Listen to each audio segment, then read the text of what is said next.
आज से लगभग 5,500 वर्ष पूर्व कुरुक्षेत्र के मैदान में भगवान कृष्ण ने अर्जुन के माध्यम से संसार के लोगों को परमात्मा के स्वरूप के संबंध में उपदेश दिया था।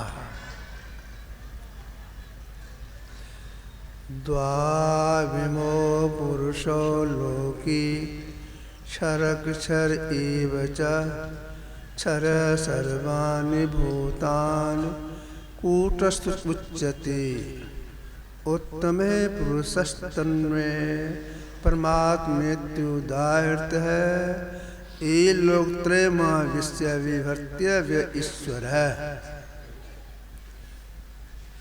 इस लोक में क्षर अक्षर 2 पुरुष होती हैं। सब नाशवान भूतों को क्षर कहते हैं और कूटस्थ मूल में रहने वाले को अक्षर कहते हैं। परंतु उत्तम पुरुष दोनों से भिन्न है, उसको परमात्मा कहते हैं।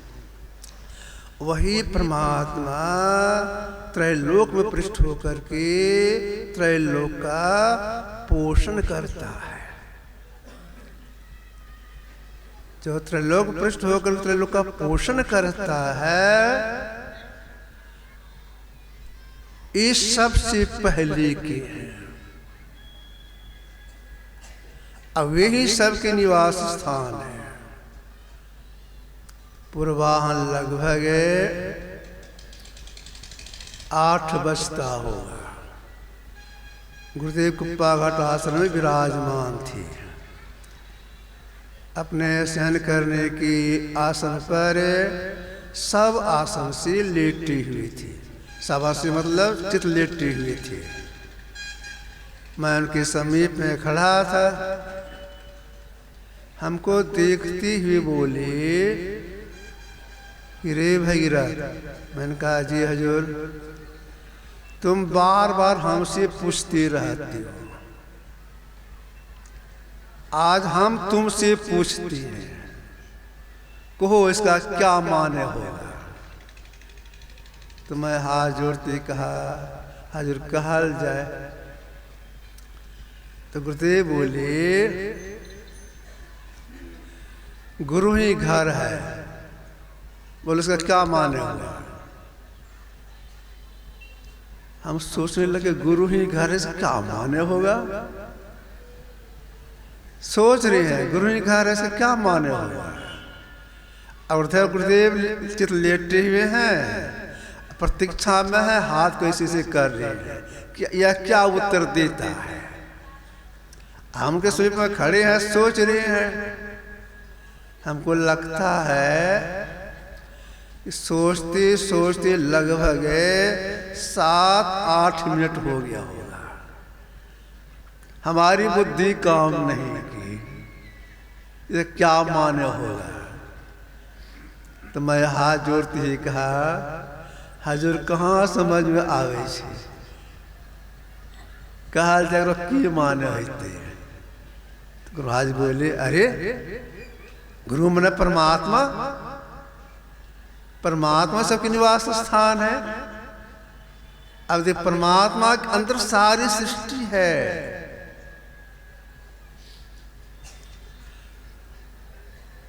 परमात्मा के अंदर सारी सृष्टि मतलब जड़ प्रकृति चेतन प्रकृति, ये सब के सब परमात्मा के अंदर है। सारी सृष्टि परमात्मा में है, ओतप्रोत है। जो ऐसी विलक्षण परमात्मा है, वे अत्यंत सूक्ष्माति सूक्ष्म है और सबसे विशेष बड़े भी हैं।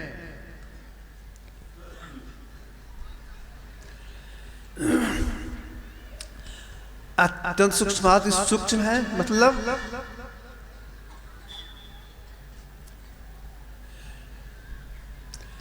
मिट्टी से पानी बेसी सूक्ष्म है।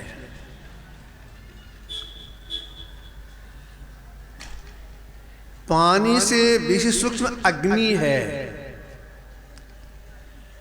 अग्नि से बेसी सूक्ष्म हवा है। हवा से बेसी सूक्ष्म आकाश है। यह आकाश,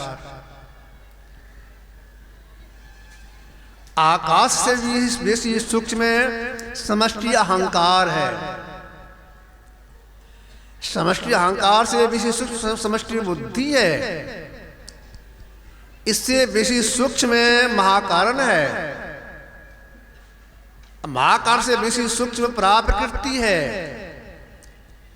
उससे भी बेसी सूक्ष्म आदिनाद आदिनाद है। अनुसार शब्द, उससे भी बेसी सूक्ष्म परमात्मा है।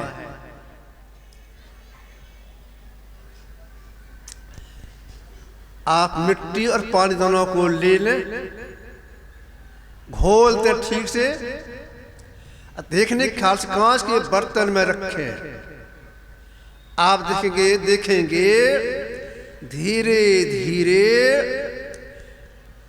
बर्तन के पेंदे में मिट्टी बैठ जाएगी।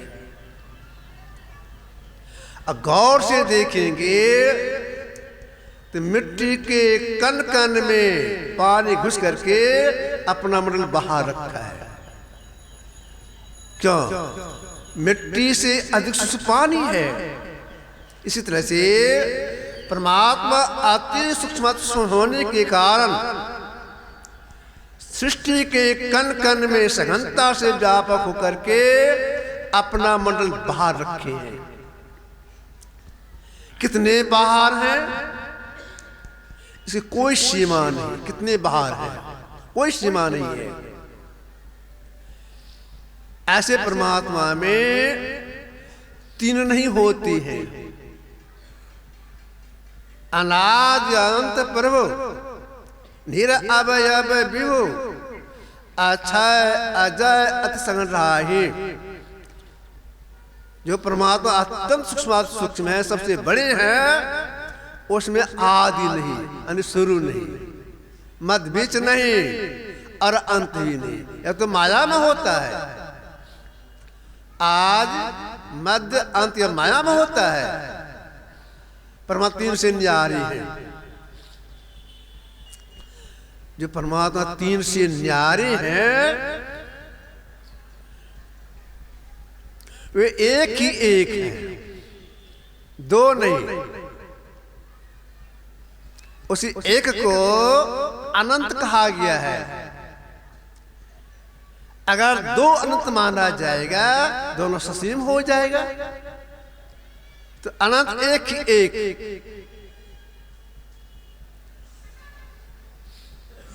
और जो एक ही एक है वाणी का विषय नहीं है। वह एक शक्ति है। उसी शक्ति से सारी सृष्टि बनी है।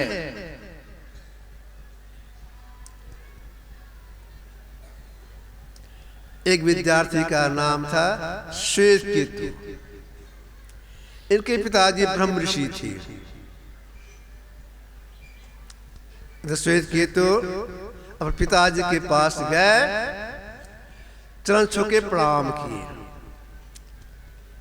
श्वेत केतु बोले, पिताजी आप तो ब्रह्म ऋषि हैं, उच्च कोटि के महापुरुष हैं। ईश्वर का सही स्वरूप क्या है आप हमको ठीक बुद्धि में समझा दीजिए। आपके अलावा हमको कोई नहीं समझा सकता है। बुद्धि में बिल्कुल सेट कर दीजिए ईश्वर का स्वरूप कैसा है, दया कीजिए। ऋषि ने कहा, ठीक है बेटा, मैं तुमको बुद्धि में ईश्वर के सही स्वरूप को समझा दूंगा, लेकिन देखो एक काम करना पड़ेगा। कहीं पिताजी कौन सा काम करें? काम यही, सामने में देखते हो बट का वृक्ष है, हाँ देख तो रहा हूं, तुम जाओ यहां से, उस वट वृक्ष के एक फल को तोड़ के ले जाओ, बेसी नहीं, एक फल। मैं समझा दूंगा ईश्वर का स्वरूप क्या है। श्वेत केतु आज्ञा पा करके गए वृक्ष के पास, आदेशानुसार एक ही फल तोड़ी जो गोल गोल होता है, तोड़ के ले आए। तो पता ले आया, ठीक है, इसको तोड़ो। तो दोनों हाथ इसे तोड़े तो 2 फांक हो गया। पिताजी 2 फांक हो गया, ठीक है, 2 फांक हो गया। एक फांक को फेंक दो, तो फेंक दिए। अब तुम्हारे हाथ में क्या है? बट इसका फल का आधा भाग है, इसमें क्या देखते हो? कहे पिताजी इसमें पूरा बीज भरा हुआ है, बहुत बीज है। अरे ठीक, बहुत बीज है। चुटकी से एक बीज को निकालो, बाकी सबको फेंक दो। श्वेत केतु वही किए, चुटकी से एक बीज को निकाल लिए, बाकी फेंक दिए। अब तुम्हारे हाथ में क्या है? मुनि जी पूछते हैं। पिताजी एक बीज है। अच्छा, एक बीज है, इसको भी तोड़ो। तो चुटकी से रगड़ करके उसको तोड़ी। अब क्या हो गया? पिताजी समय 2 दाल निकला। ठीक है, 2 दाल हो गया। आप दोनों दाल को अलग अलग मिट्टी में गाड़ोगे तो वृक्ष होगा? कब तो यह तो अब नहीं होगा। अगर दोनों दाल सटा रहा था, तब मिट्टी नीचे गाड़ते तो उससे वृक्ष होता। अलग अलग हो गया, अब गाड़ेंगे तो दोनों सड़ जाएगा। ठीक है, अलग अलग गाड़ों को सड़ जाएगा। सटा रहा था तो वृक्ष होता। अब तुम ही बताओ, दोनों दाल के बीच में क्या जैसे वृक्ष होता? बोलो, तो बीच में क्या है? कहते दोनों के बीच में तो कुछ भी नहीं है। मुनि जी ने कहा, जिसको तुम कुछ भी नहीं कहते हो वही सब कुछ है, ईश्वर का स्वरूप है। समझा? जो कुछ भी नहीं वही सब कुछ है। तो परमात्मा इतने सूक्ष्म है, उनको इस आंख से नहीं देख सकते हैं, छाल से नहीं देख सकते हैं, सपनों में नहीं देख सकते हैं, याद दृश्य नहीं देख सकते हैं। पंजाबी कोट के महापुरुष हो गए गुरु नानक साहब। गुरु नानक साहब उच्च कोटि के संत थे। उनका एक संस्मरण सुना देता हूं, इसके बाद उन्होंने क्या कहा सो कहूंगा। नानक साहब के बहुत से शिष्य लोग थे, उसमें एक का नाम था सुथरा साहब। ध्यान भजन किए थे, कुछ शक्ति आ गई थी तो चमत्कार दिखा देते थे। संसार में हर तरह के लोग होते हैं, जाके शिकायत कर दिए। आपको जो शिष्य है सुथरा सा चमत्कार दिखाता है, अच्छा आएगा तो उसको समझा देंगे। जब सुथरा सा आ गए गुरु के दर्शन के लिए, नानक साहब ने कहा, सुथरा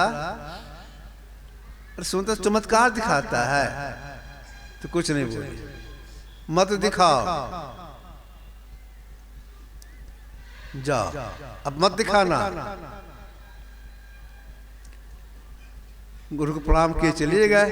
वे भीख मांग के खाते थे। सुथरा सा लोग निहौरा किए, फिर दिखा दिए, फिर शिकायत हो गई। जब सुथरा सा आ गए तो मना किया था, क्यों दिखाया? अब मत दिखाना, जाओ, चले गए। लोग आग्रह करने पर फिर चमत्कार दिखा दिए। जबकि सुतरासा मना किया तो फिर तुम दिखाया है, कुछ नहीं बोली, जा अब मत दिखाना। गए लोग लिहोरा करने लग गए तो दिखा दिए, फिर शिकायत हो गई। जब सुतरासा आ गए, देखो कई बार मना किया है और तुम मानता नहीं है, अब मेरे पास मत आना। अगर मेरे पास आओगे कड़ी सजा दी जाएगी, जागो भागो यहां से, अब मेरे पास तुम कभी मत आना। सुतरासा प्रणाम किए, अपना चले गए। मन में हुआ गुरु हैं, गलती कर दिए, फटकारे, दर्शन करने जाना चाहिए, लेकिन सुने हैं कि मेरे लोग कुछ व्यवस्था किए हैं, वह नहीं आवे। क्या सुने सुतरासा? जहाँ नानक से कुटिया थी, जहाँ वे रहते थे, आगे होकर रास्ता था, 3 गेट बनवाए, 3 गेट पर एक एक पहरादार रख दिए। तीनों कहा कि समझा दिए, देखो तुम लोग सुतरासा को पहचानते हो और आने देना, सुतरासा को मत आने देना। यह बात सुतरासा को मालूम हो गया कि हमको तो जाना है, दर्शन करना ही है, कुछ बुद्धि लगानी चाहिए। बुद्धि बहुत तेज थे सुतरासा। ये क्या किए, कहीं से सिमटिया वाला बोरा मांग के ले आए। एक बोरा में क्या किए, ढेला भर दिए, ढेला, उसको ठीक से सी दिए, दिखाई नहीं पड़ी। एक बोरा में झिटका रख दिए, खपड़े का झिटका, उसको रख दिए, ठीक से सी दिए, उसको दिखाई नहीं पड़ी। दोनों बोरा को ऊपर नीचे बांध लिए, अपने माथे पर लिए। अब चले गुरु दर्शन करने के लिए। जब आश्रम के पास गए तो पहले गेट पर गए, तो पहरादार ने कहा आप नहीं जा सकते, अगले मनाही है। कहा सुनो, देखते मेरे माथे पर क्या है? कहा माँ के माथे 2 बोरा है, हम वो एक भक्त ने दिया है कुछ, 2 बोरा है ना, तो टोक के देख लो। एक बोरा में मिश्री है, एक बोरा में असरफी है। हम जाएंगे गुरु को चढ़ाएंगे, बहुत इनाम मिलेगा हमको। तो जितना इनाम मिलेगा आधा तुमको दे देंगे। उसको लोभ हो गया। अच्छा इतने बार लोग जाते ही हैं, तीसरे से चले जाइए, बगल से निकलिए जाइए, छोड़ दिए, आगे बढ़े, गए दूसरे गेट पर। उसने रोका, कहा सुनो, देखते मेरे माथे क्या है? 2 बोरा है ना, एक में मिश्री है, एक में असरफी है, टोके देख लो। गुरु को चढ़ाएंगे बहुत इनाम मिलेगा। पहले गेट वाले संवाद किए हैं, तब हमको आने दिया है। जितना इनाम मिलेगा उसका आधा हम उसको बोल दिए, उसको देंगे। माँ की बच्चा आधा, हमको जाने दो, आधा आधा तुमको दे देंगे। ठीक है बाबा जाइए। आगे बढ़ गए, तीसरे गेट पर गए, उसने भी रोका। कहा सुनो, देखते मेरे माथे क्या है? 2 बोरा है ना, हाँ, एक में मिश्री है, एक में असरफी है, बहुत इनाम मिलेगा हमको चढ़ाने पर। इसका हम बंटवारा किए हैं, आधा तो दिया है पहले गेट वाले को, आधा का आधा दूसरे को, जो बाकी बचा और तुमको दे देंगे। हम तो साथ भीख मांगे खाते हैं। अच्छा बात ठीक है जाइए। चले गए। नानक साहब बैठे थे, दोनों बोरा को रखे, प्रणाम किए। नानक साहब देख के बिगड़ गए, अरे क्यों आ गया तुम, कैसे आया, बोलो कैसे आएगा आज यहाँ पर, बोरा में क्या है? कहा हजूर बोरा में असल में है ढेला और झुटका। साफ साफ बोल दिए। लो पहला गेट, दूसरा गेट, तीसरा गेट में पहरा था, उसको हम क्या कह के आए हैं, एक में मिस्री, एक में असरफी है, या कह तुम आ गया है? हाँ यही कह के आए हैं। बोला एक दूसरे सेवक को कोड़ा लाओ, ले आए कोड़ा, 100 कोड़ा उसको मारा। क्यों आ गया? सुदर्शन ने कहा हजूर यही इनाम हुआ। हाँ यही तुम्हारा इनाम है, 100 कोड़ा। कहा हजूर इसका बंटवारा हम पहले कर दिए हैं, 50 तो पहले वाले को दीजिए, हमसे घुस लिया है, 25-20 वाले को दीजिए कोड़ा, और फिर अंत वाले को, कि बुद्धि को देख करके खुश हो गए। अरे बोरा झाड़ो तो, बोरा झाड़े, एक में निकला सरफी, एक में निकला मिस्री। ऐसे थे नानक साहब। अब देख ऐसे नानक साहब ने क्या कहा परमात्मा के लिए, अलख अपार अगम अगोचरी नाथ कालन कर्मा जात अजात अजोनि संभव नाथ भावन भरमा आदि। जो परमात्मा सबसे पहले की है, सूक्ष्माति सूक्ष्म है, सब में सबसे बाहर है, उनके नानक साहब कहना है अलख।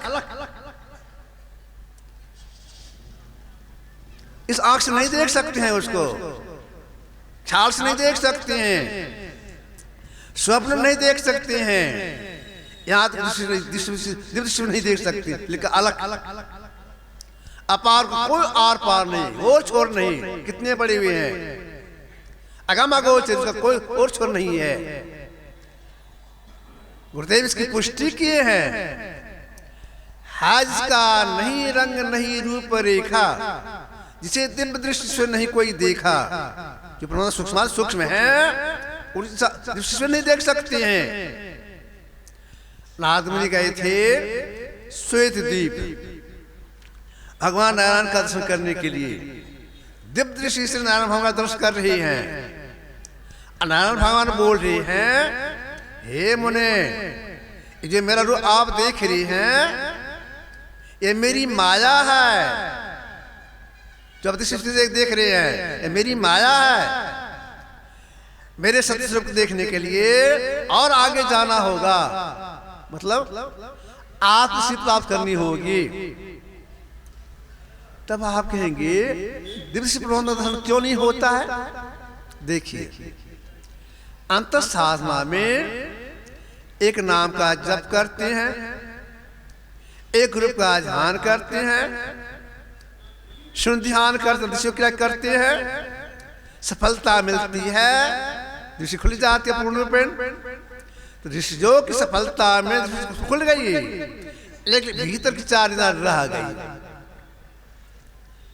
मन बुद्धि चित्त अहंकार साथ में रह करके दृष्टि खुल जाती है। इसे जो कुछ देखा है सुना जाता है सब परमात्मा माया। गो गोचर झा लगी मन जाई, सो सब माया जानो भाई, सब माया। जो माया में ही व्यापक होकर के मंडल बाहर रखी है, माया में भी व्यापक अपना मंडल बाहर रखे हैं। तो देखिए माया के 2 रूप हैं, समाज रूप में माया के 2 रूप हैं, एक सामान्य माया, एक जोग माया। सामान्य माया किसको कहेंगे, जोग माया किसको कहेंगे? सामान्य माया 5 कर्मेंद्रियां, हाथ पैर मुंह लिंग गुदा, 5 ज्ञानेंद्रियां, आंख कान नाक जीव चमड़ा, 5 + 10। चार भीतर में है, मन, बुद्धि, चित्त, अहंकार, 14। इन 14 का संग्रह करके आप और हम जो कुछ देखते हैं, सुनते हैं, छूते हैं, चखते हैं, स्पर्श करते हैं, ये सब हो गए सामान्य माया। विशिष्ट माया, जोग माया किसको कहेंगे? एक नाम का जप करते हैं, एक रूप का ध्यान करते हैं, सुन क्रिया करते हैं, तो सट गई, अंदर प्रवेश कर गए, अंदर में चांद संग्रह कर जो देखते सुनते हैं, उसे कहा गया जोग माया, विशेष माया। भीतर में प्रकाश को देखते हैं, अन्नाद को सुनते हैं, वह विशिष्ट माया, वह भी माया ही है। परमात्मा सामान्य माया में और विशिष्ट माया, जोग माया में दोनों व्यापक होकर के संगतता के साथ उसके बाहर है। जो ऐसे परमात्मा है उनको कोई वाणी द्वारा नहीं कर सकते, परमात्मा ऐसे है, वाणी के विषय है ही नहीं। Please like and subscribe my channel and click the bell icon to get new video updates. And please share with all your friends